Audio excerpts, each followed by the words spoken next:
Hi అమ్మా. నేను ఇప్పుడు సొరకాయ బజ్జీలు చేస్తున్నా.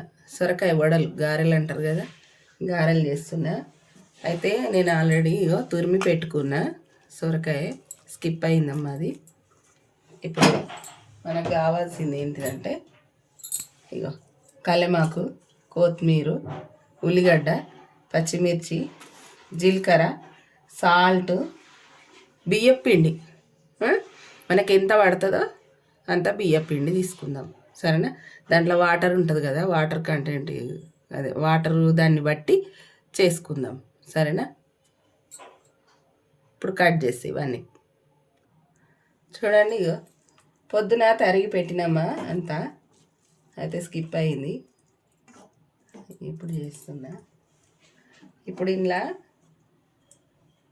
ఇగో కల్లెమాకు సన్నగా తరిగిన, కొత్తిమీర, ఉల్లిగడ్డ,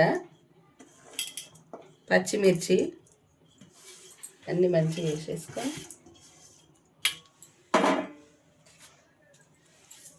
ఇక జీలకర్ర ఒక స్పూన్ తీసుకున్నా, మంచిగా ఇట్లా నలిచి వేయాలి. జీలకర్ర వేసిన, ఇక తగినంత సాల్ట్ ఒక స్పూన్. ఇప్పుడు బియ్యం పిండి వేసుకుందాం.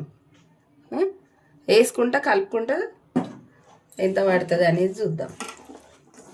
ఇలా వాటర్ ఉంటాయి కదా, అట్లా వాటర్ని బట్టి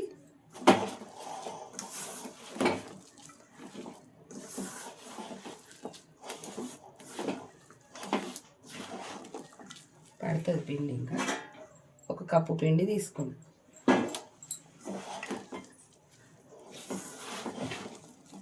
మనము కలిపిన కొద్దిగా నీళ్ళు అనేటివి వస్తాయి ఇలా నుంచి.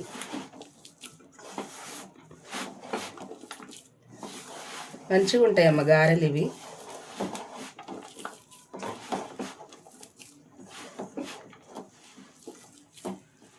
ఇంకా కొంచెం వేస్తాం. ఒక కప్పు పట్టింది, ఒక కప్పు పిండి పట్టింది. చూడండి, ఇక మంచిగా చేసిన. చూడండి మంచిగా అయిపోయింది. ఇప్పుడు ఆయిల్ పెట్టుకుందాం. ఇప్పుడు ఆయిల్ అయితే పెట్టేద్దాము. పొయ్యి ముట్టించి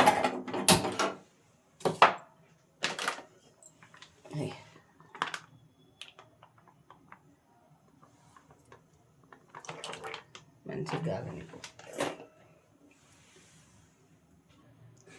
చూడండి, ఇప్పుడైతే నూనె ఆగింది. గారెలు అయితే వేసేద్దాం.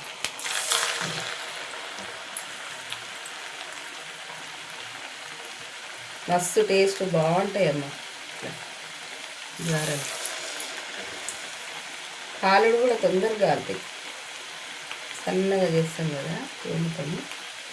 ఉల్లిగడ్డ అన్నీ మంచిగానే ఉంటాయి.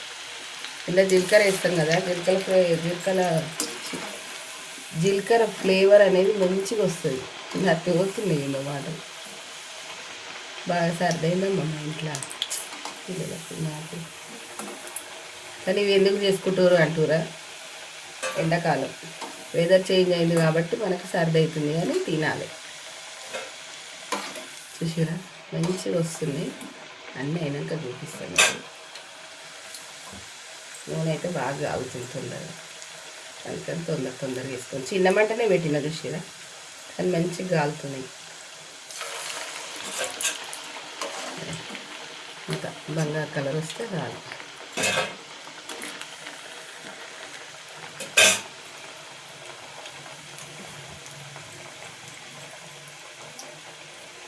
మంచిగా ఉన్నాయి.